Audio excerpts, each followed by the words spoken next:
Josh. Nice to meet you. Nice to meet you too. And UIC? Yep. Yep. We took our money yesterday, so I guess. All right, when do we start? Just anytime? All right. We're here at the Spring Breakout Quidditch Tournament at Columbia, and it's more of a mud fest right now than anything else. After 3 games so far, the fields have been torn to pieces, and there's not much sure footing left. The snitch has been released here, as the Krakens are going to play the Minnesota, and the snitch is David Nordwald from Mizzou. So we are currently waiting for brooms up to be called.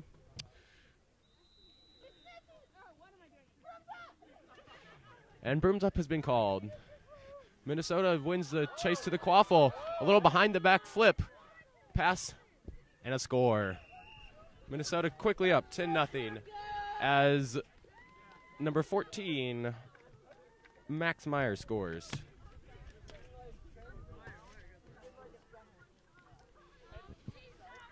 Krakens have 1 bludger right now, and they're bringing the quaffle into the front court. Quaffle is kind of hard to differentiate at this point in time because it's covered with mud, as are the bludgers. So you have to know which one it is. Krakens have the ball, and so wait, how long will she tell me when I can go? Minnesota defenders beat. Krakens ball carries beat. Play stopped shortly, but now it continues into the front court, and a Minnesota goal. Number 23, Matt Jess. He's a freshman, and he's currently the youngest player on the team. So pretty good sign for Minnesota Quidditch.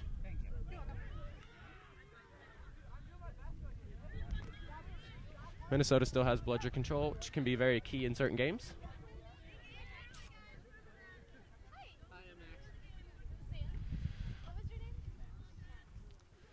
Two seekers meet at midfield, kind of talk about stuff, trying to get to know each other. Shot goes from Krakens. It's caught by the keeper. It's a 3-on-1 fast break for Minnesota. Dishes it to the right and knocked in. Minnesota up 30-0.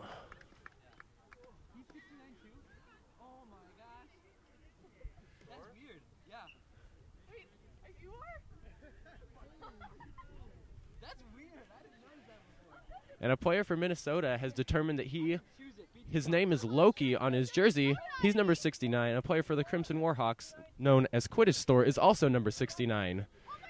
This is some drama that could unfold later in the game. Minnesota with the steal, and they throw it into the front court. Minnesota chaser tries to avoid being beat, hits it towards the goal, misses, goes past the goal, but another Minnesota chaser chases it down. Shoots, no good, off the pole. Pole goes down, hoop down. They've just got the 2 outside ones. Chasers beat. Another Minnesota chaser to grab it. And Kansas City Krakens finally grab it. And Minnesota steals it back, and a nice easy layup to score. 40-0 Minnesota.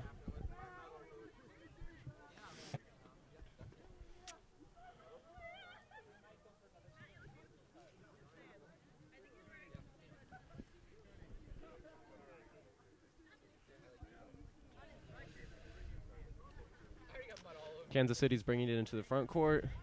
Number 67's hounded. Oh, the chaser that catches it for the Krakens is beat. Minnesota's out of the break again, tries to avoid being beat. The beater never throws it. Next Minnesota player gets beat. He picks it up, throws it up ahead to his teammate, the keeper, who runs around the back of the hoops. And he scores, middle hoop. Nice goal there by the keeper, number 3, Nick Berg.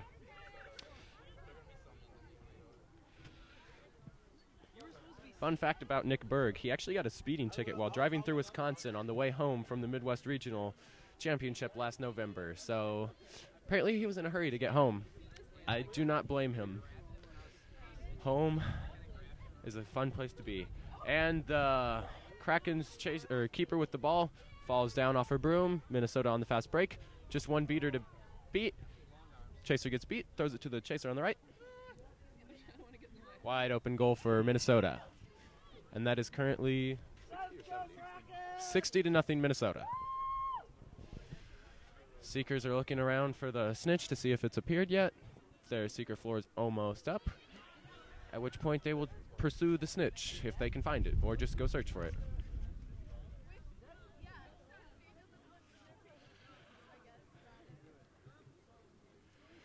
Krakens bring it forward. All of Krakens except the keeper stays back. All the rest of the Krakens forward. Footing is lost. Chaser comes off the broom. And another Minnesota fast break. This looks like 2-on-1. Fake to the pass on the right, and he lays it in himself. Looks like number...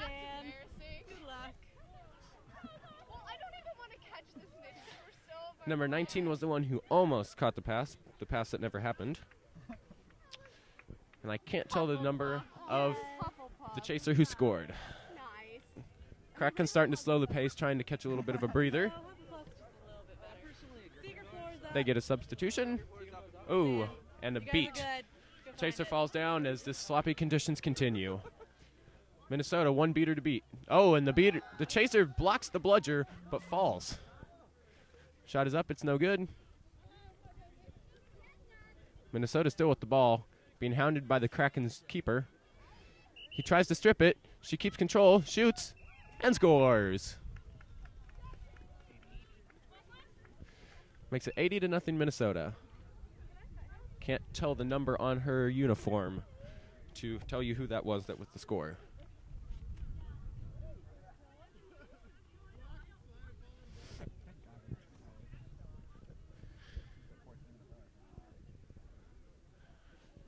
Kraken starting to slow the pace.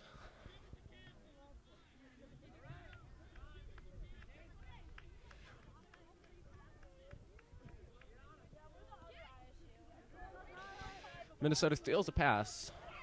Off to the races. Pass. The chaser who's about to get it is beat.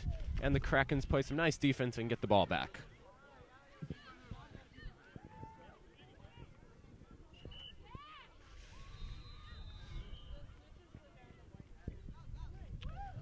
Minnesota with a much deeper bench than the Krakens. Krakens only have 7 players. Minnesota has what appears to be about 14 or 15, maybe even more than that. Krakens lose possession. I'm 90% sure this is yours. The keeper unable to stop that. Mr. Giggles number 50 is actually now keeping for the Krakens. My lunch has just arrived, so that's pretty fantastic news. Fortunately, I have to wait till after this game. Mr. Giggles brings it in the front court. He's pushing. He throws a shot, and it's blocked. Minnesota currently had 3 chasers placed, 1 in front of each of the hoops, so as to not provide any easy opportunity for the Krakens to score. Minnesota with the 3-on-1 and shoots and scores. That makes it 100-0. That was number 52 on the score there for Minnesota. He does not appear to be on my roster as number 52, so I cannot tell you any information about him. 100.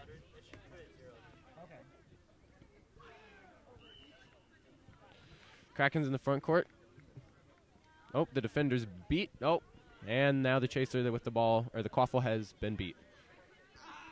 Minnesota brings it in the front court. Number 3, Nick Berg, he gets beat. And number 4 picks it up, pushes Zach Meyer with the push, and another goal for Minnesota. Makes it 110-0. And Zach Meyer, the junior, with a nice pickup there on the fast break.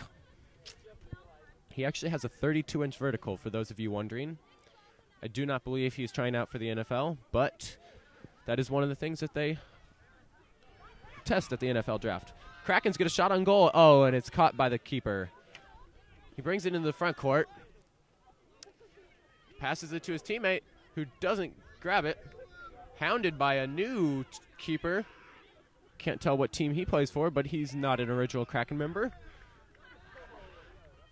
And Minnesota scores again. And the snitch is returned to the field.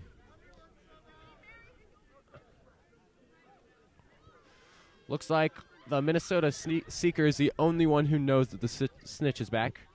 Oh, there's the Kraken Seeker. She's coming back, trying to maybe get an advantage and come from behind. The Minnesota Seeker puts war paint on, and the Seeker and Snitch fighting on the mud. Looks like they're playing in a pig pen. Because that's all it is. Oh, and the Snitch goes down. Almost a nice grab for the Seeker. Almost a nice grab. And they're both covered with mud right now. Face, uniform, everything. Minnesota scores again on another fast break. The Kraken Seeker is just avoiding the Seeker or the Snitch at this point. I think she wants to try and stay away from being muddy at this point. Already covered in mud for the most part, but not wanting to get more mud and wet again. Both Seekers now on the Snitch as the Krakens bring it into the front court. Number 67 for the Krakens, which is Bethany Stevens. She brought it in the front court. Possession's lost. Minnesota on a fast break. Pass tipped, almost in. Minnesota picks it up. The keeper shoots. Nice little lob shot, and he scores. And now the Snitch is totally covered in mud. It's almost like he's bathing in it. 130-0 Minnesota.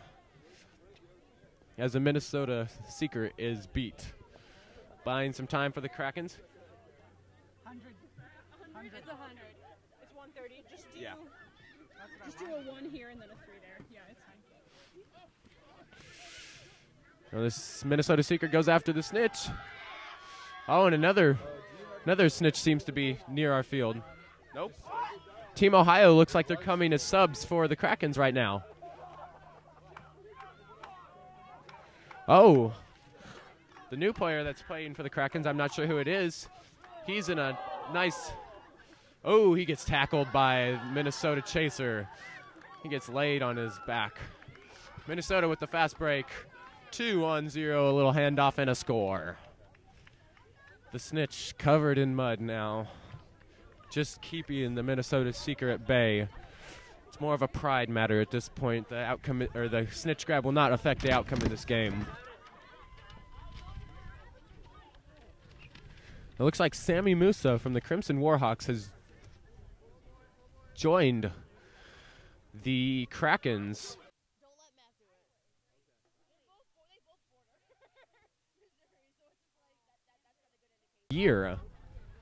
Last year. Named that by the 8th man for his incredible success as a chaser. Some of the Krakens don't realize that Musa and Dougherty are on their team, and Musa was beat in the process of getting back to the hoops by his own teammate. Looks like everyone from all the Merc teams are joining the Krakens at this point. Play has been stopped. I'm not sure what happened. I cannot see. And play is resumed. Dougherty into the front court. He's got a 1-on. No, he shoots and he almost scores. Nice save by the Minnesota Chaser. He batted it twice on the lob shot. The two non-Krakens players hounding the Minnesota keepers and chasers. What is it, 140? Fast break. Oh, Dan Dougherty for the Krakens with a nice strip from behind. Minnesota in the front court. He's at the hoop. Loose ball. Finally recovered by Minnesota. Shot blocked and recovered by the Krakens. Did my dad bring like a shirt and jersey over? Not that I've seen.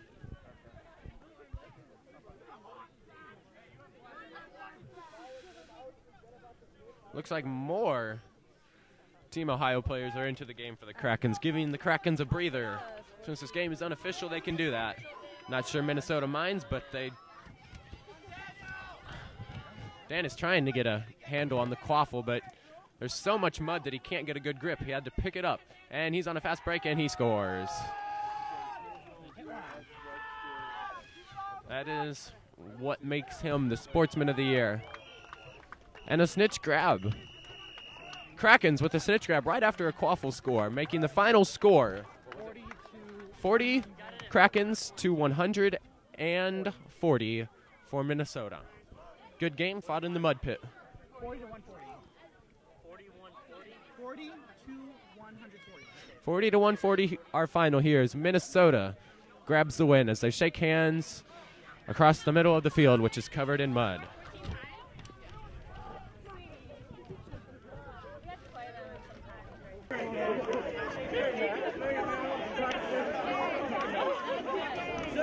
One game when, like, I got mud on me.